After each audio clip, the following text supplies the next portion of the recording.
Assalamualaikum warahmatullahi ta'ala wabarakatuh. Kita masih lagi dalam unit 4 membicarakan berkenaan dengan sumber perundangan Islam. InsyaAllah kali ini kita akan membincangkan berkenaan dengan al-istishab dan syarat mangkub lana. Pada balik yang dirahmati Allah sekalian, dalam mengeluarkan sesuatu hukum terdapat pelbagai sumber yang boleh menjadi sandaran kepada mujtahid. Sumber-sumber ini boleh dibahagikan kepada dua jenis, iaitu sumber yang disepakati dan sumber yang tidak disepakati. Jumhur ulama telah bersepakat bahawa ada 4 sumber yang disepakati dalam mengeluarkan sesuatu hukum, iaitu Al-Quran, As-Sunnah, Ijma' dan Qiyas. Manakala sumber yang tidak disepakati ialah Al-Istisam, Istishab, Qaul Sahabi dan pelbagai lagi. InsyaAllah pada kali ini kita akan membincangkan salah satu daripada sumber yang tidak disepakati, iaitu Al-Istishab. Al-Istishab ini akan kita bincangkan berkenaan dengan aspek pendefinisian, pembahagian-pembahagian dari dalil kehujahan serta contoh-contoh Al-Istishab. Al-Istishab dari sudut bahasa ialah bersahabah, bersama, tuntut persahabatan atau sentiasa seiring. Manakala al-istishab dari sudut istilah pula ialah yang pertama, dalil yang menilai tetapnya sesuatu perkara selagi tidak ada sesuatu mengubahnya. Erti kata lain, ketetapan pada masa lalu berdasarkan hukum asal terus menerus berlaku untuk masa kini dan akan datang. Ia turut juga membawa maksud berkekalan hukum yang ditetapkan terdahulu tetapi berlaku pada masa sekarang selagi tiada dalil yang merubah keadaannya, iaitu mengekalkan sesuatu hukum berasaskan kepada hukum yang sedia ada selagi tidak ada dalil yang mengubahnya. Begitu juga ia boleh didefinisikan sebagai menghukum dengan ketetapan sesuatu perkara atau menafikannya pada masa kini berdasarkan atas ketetapan atau penafian pada masa lalu, kerana tidak ada dalil yang merubah keadaannya.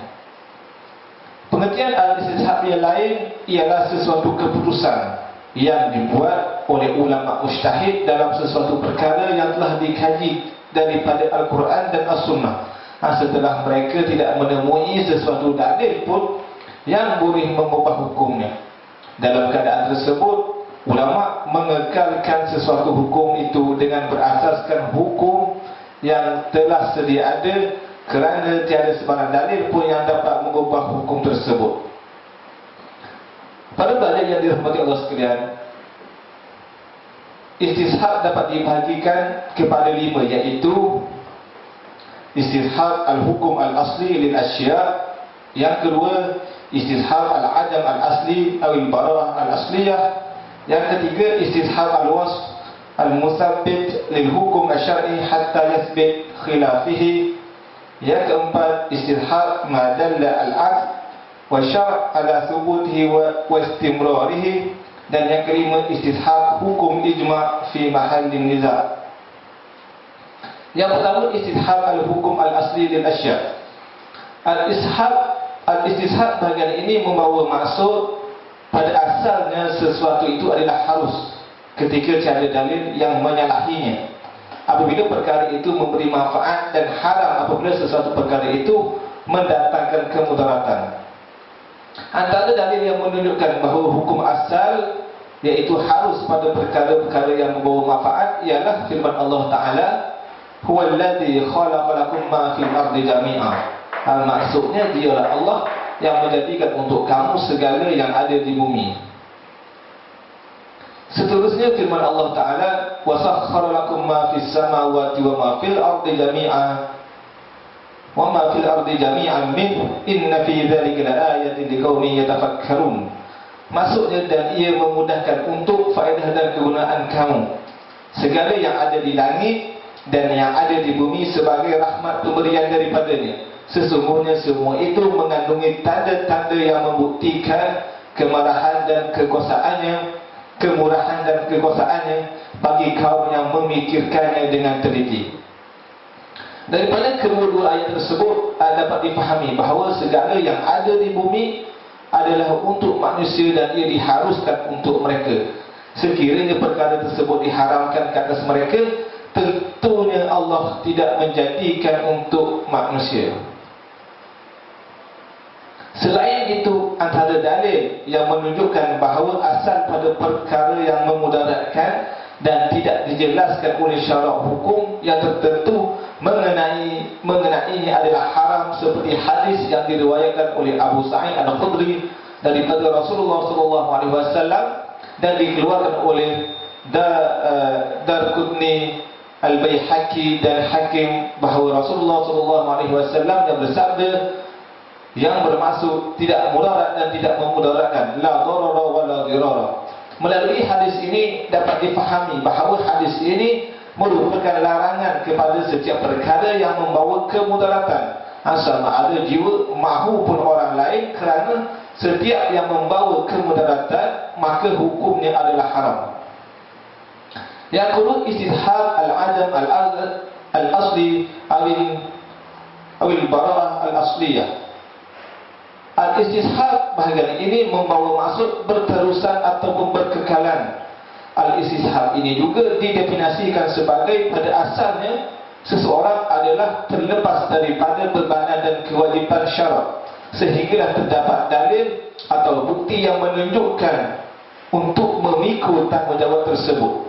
Misalnya ialah lelaki dan wanita tidak ditaklifkan untuk memikul tanggungjawab sebagai suami isteri selagi mereka belum diakad dengan perkahwinan yang sah. Di antara contoh lain juga ialah jika seseorang mendakwa Muhammad berhutang kepadanya sebanyak 100 ringgit dan tidak mengemukakan bukti, sedangkan Muhammad tidak mengakui dakwaan tersebut, maka tertuduh iaitu Muhammad terlepas daripada hutang itu kerana asalnya dia terlepas daripada sebarang bebanan atau tanggungjawab sehingga terdapat dalil atau bukti yang menunjukkan sebaliknya.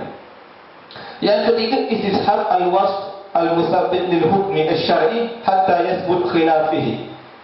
Al-istishab ini bermaksud hukum itu tetap dengan sifat asalnya, iaitu asal ketetapan syarak pada sesuatu hukum, sama ada ia harus atau haram, sehingga terdapat dalil yang menunjukkan hukum yang sebaliknya.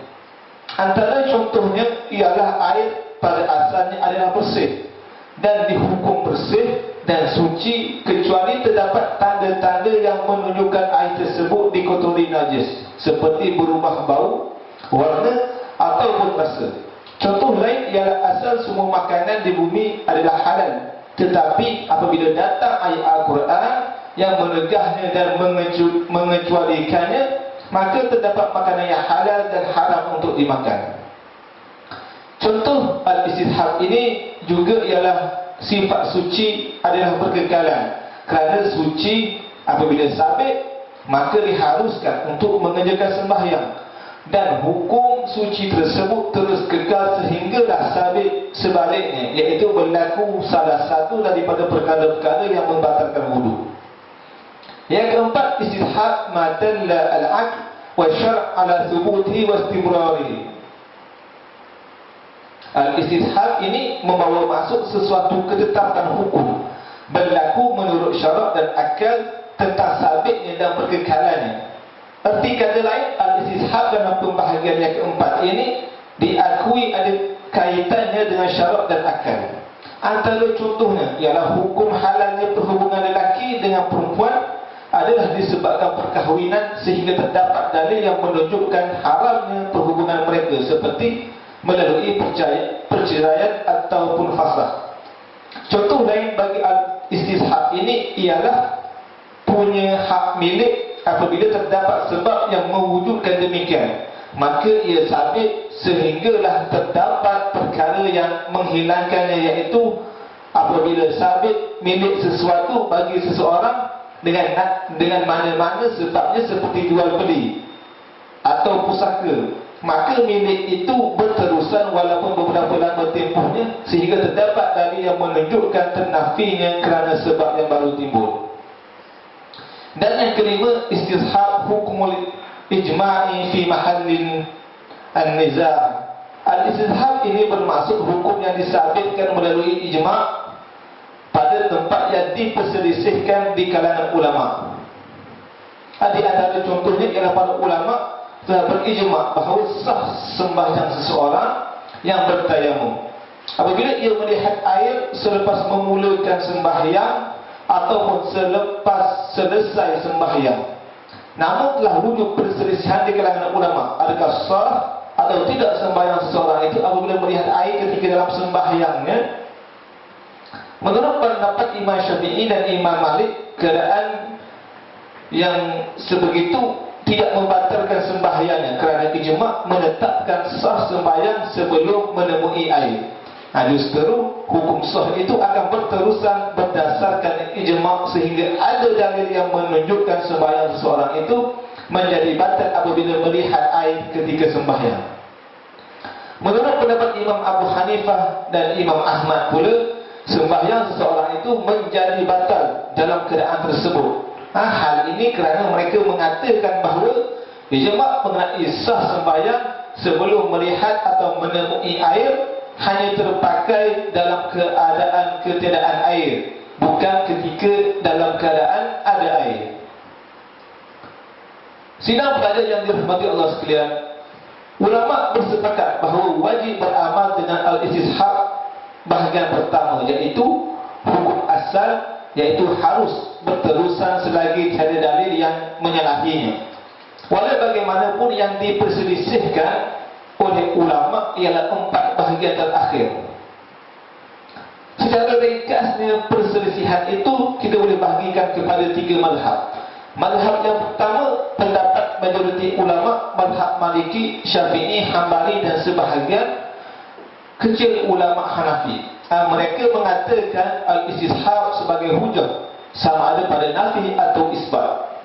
Mazhab kedua, pendapat segelintir ulama Hanafi yang terkemudian. Ulama ini berpendapat istishab hanya sebagai hujah pada nafi sahaja, tetapi tidak pada isbat.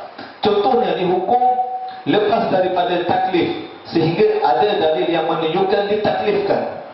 Huraiannya akan dijelaskan secara panjang lebar dalam hujah mereka yang saya akan sebutkan nanti. Mazhab ketiga, iaitu pendapat majoriti ulama Hanafi dan sebahagian daripada ulama Al-Kalam.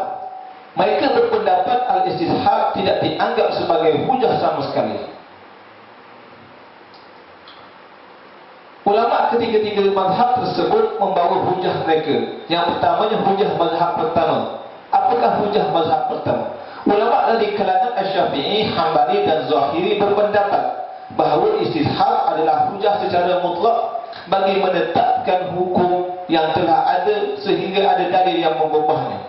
Oleh itu al-istishab menjadi hujah bagi mendapat hak-hak baru, iaitu ia menjadi hujah bagi mengekalkan hak-hak yang telah sedia ada. Sebagai contoh, orang yang hilang dan tidak diketahui sama ada hidup atau mati, ia dihukum masih hidup berdasarkan al-istishab sehingga ada bukti yang menunjukkan kematiannya. Selagi tiada bukti berkenaan kematiannya, maka ia dihukum masih hidup dan baginya hak-hak sebagaimana orang yang hidup.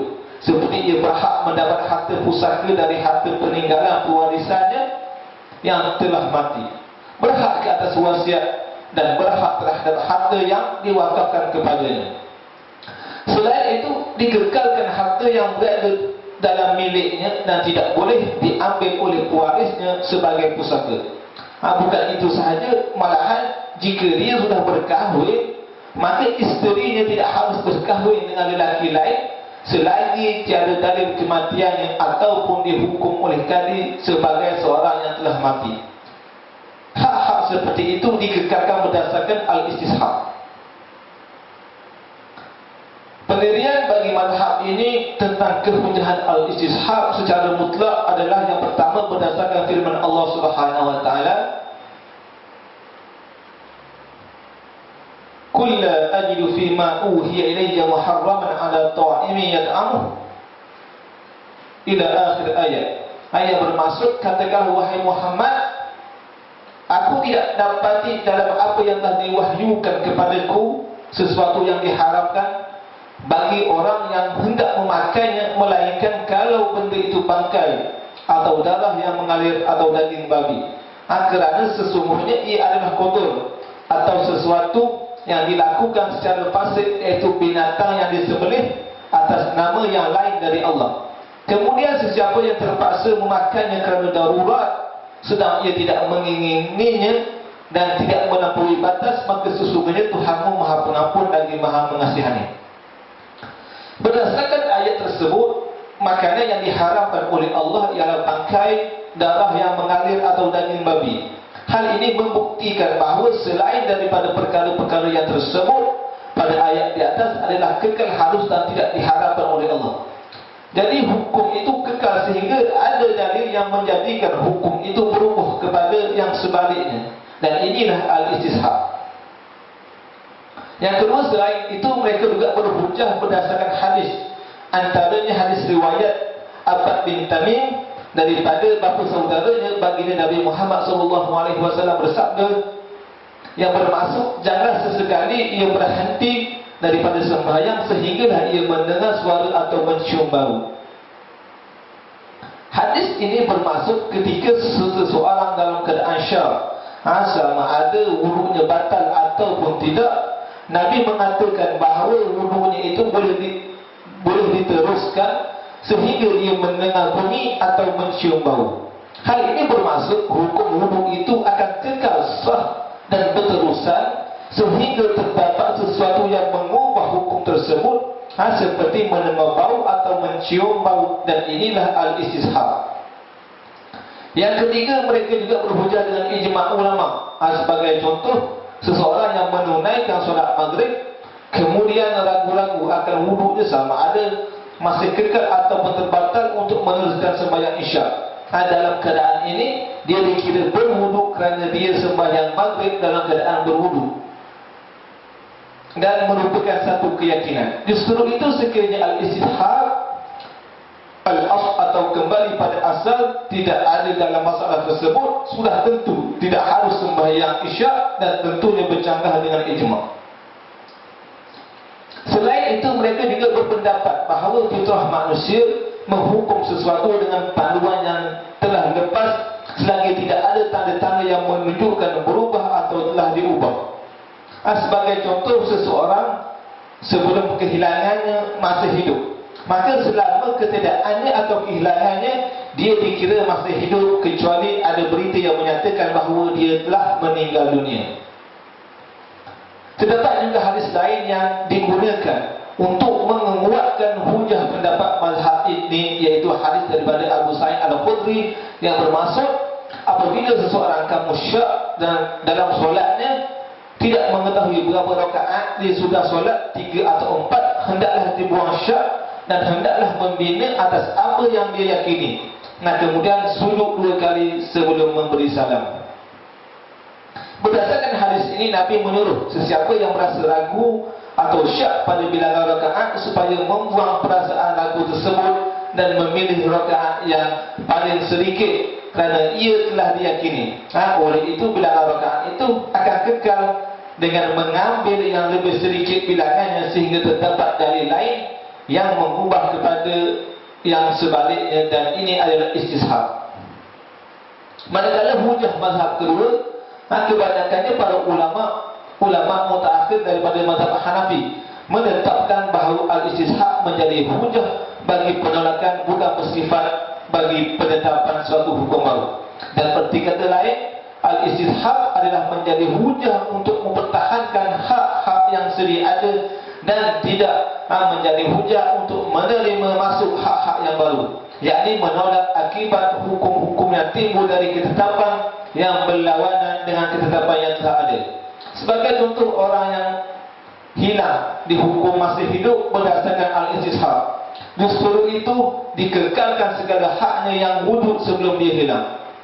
Harta bendanya masih dianggap miliknya dan isterinya masih tetap berada dalam tanggungjawabnya sampai ada bukti yang menunjukkan kematiannya ataupun kali menghukum kematiannya.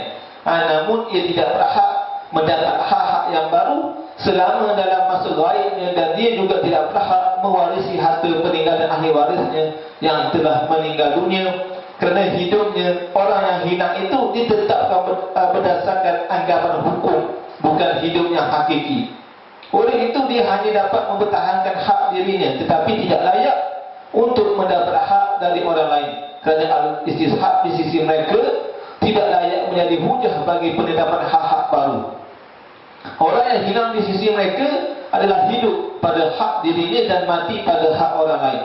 Kerana al-istishab di sisi mereka hanya menjadi hujah bagi penolakan dan menghukumkan yang dia sudah mati, dan akibat hukumnya timbul setelah dihukumkan kematiannya, yaitu seperti dipusakai harta peninggalannya, diputuskan perjanjian sewaan menyewaannya yang telah diadakan dan sebagainya.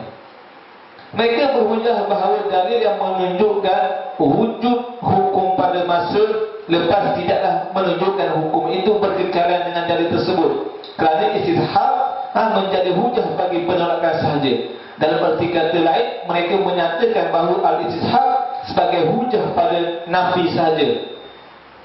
Antara alasan mereka ialah akal tidak menunjukkan hukum syarak yang telah sabit itu kekal. Demikian juga dalil-dalil syarak seperti Quran, hadis ijma' dan al-qiyas tidak menunjukkan pengekalan hukum setelah sabitnya. Dalil hanya menunjukkan sabit hukum pada zaman pertama sahaja, dan tidak semestinya pensabitan hukum pada zaman pertama itu boleh mensabitkan hukum pada zaman kedua.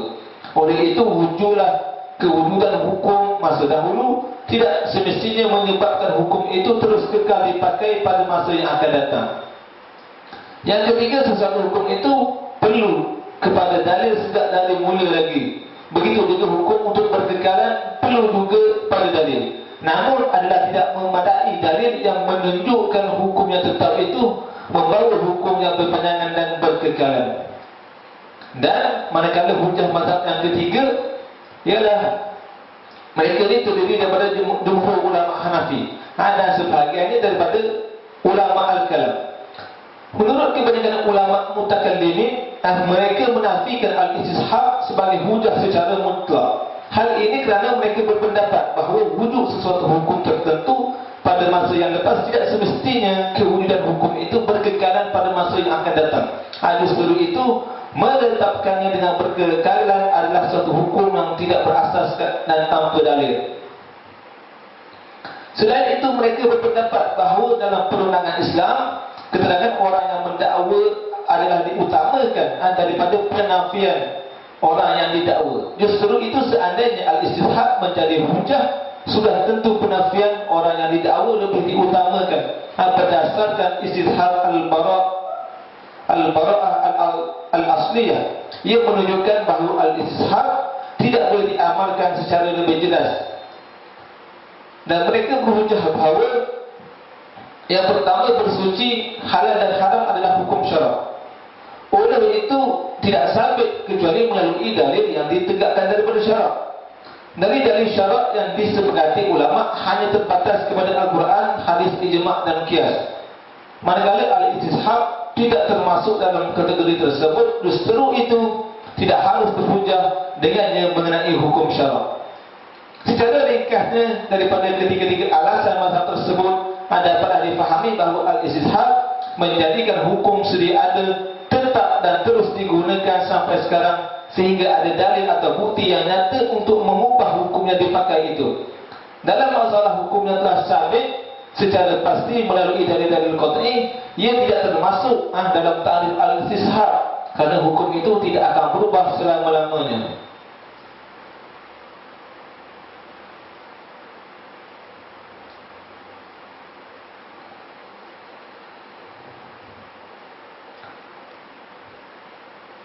Dan di sana ada beberapa kaedah fiqh yang terbina daripada al-istishab.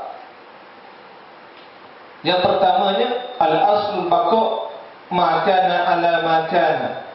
Asal sesuatu kekal berdasarkan sesuatu yang ada sebelumnya, sehingga ada dalil atau bukti yang menetapkan perubahan atau mengubahnya. Okey, contoh orang yang hilang dikira seperti keadaan asalnya masih hidup, sehingga ada bukti menunjukkan dia meninggal dunia. Justru itu ulama sepakat bahawa hartanya tidak boleh diwarisi. Mengenai hak mewarisi pula, menurut ulama mazhab Hanafi, hak itu ditangguhkan sehingga disahkan ia masih hidup ataupun mati. Yang kedua, al-aslu fil asya' al-ibahah. Asal terhadap sesuatu adalah harus hukumnya. Contohnya sah semua bentuk akad yang tidak terdapat petunjuk syarak tentang halal atau haramnya. Dan yang ketiga, al-aslu fil zimmah al-bara'ah. Asal seseorang bebas daripada tanggungjawab. Nah, dalam arti kata lain, ia juga dikenali dengan istilah al-istishab al-bara'ah, iaitu merupakan salah satu kaedah yang disepakati oleh jumhur ulama fiqh. Antara lain ialah bebas daripada bebanan taklif dan hak-hak yang tidak harus sama sekali menetapkan terhadap seseorang atau disandarkan kepadanya sesuatu tanggungjawab, melainkan ada dalil harus berbuat demikian. Dan yang keempat, al-yakin la yazulu bisyak. Sesuatu keyakinan atau perkara yang diasaskan atas dasar keyakinan tidak terhapus dengan sebab ada syak atau keraguan yang datang kemudiannya. Sebagai contoh, sesiapa yang yakin berwudu, kemudian ia syak berhadas, hukumnya dikira masih kekal berwudu menurut jumhur selain mazhab Maliki. Selain itu, contoh lain, seseorang suami menceraikan salah seorang dari dua isterinya, dan dia banyak isteri yang mana diceraikan, maka semua isterinya tidak jatuh talak kerana tiap-tiap orang isteri itu dihalalkan kepada suami adalah yakin apa yang berlaku ialah syak tentang tidak wujudnya atau tamatnya hal tersebut.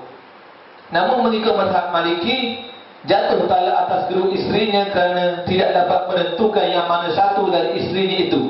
Justru itu maka keduanya jatuh talak berasaskan al-istishab terhadap hukum talak yang benar-benar berlaku dengan yakin.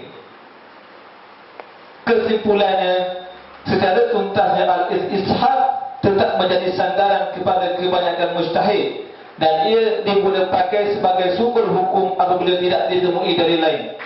Walau bagaimanapun, ia bukanlah merupakan suatu dalil berasingan yang terdiri sendiri bagi menetapkan hukum baru. Bahkan ia memperlihatkan berterusan hukum yang lepas apabila mujtahid merasakan sangkaan tidak ada dalil yang mengubah hukum itu. Oleh itu, apabila ia bertentangan dengan dalil lain, maka dalil yang lain itu didahulukan. Justru al-istishab merupakan bidang yang dinamik bagi para mujtahid, dan ia diambil kira dalam sesetengah undang-undang moden dan dasar-dasar perundangan kerana ungkapan bahawa orang tertuduh tidak bersalah sehingga terbukti kesalahannya adalah berdasarkan istishab al-bara'ah al-asliyah. Wallahu ta'ala a'lam bissawab.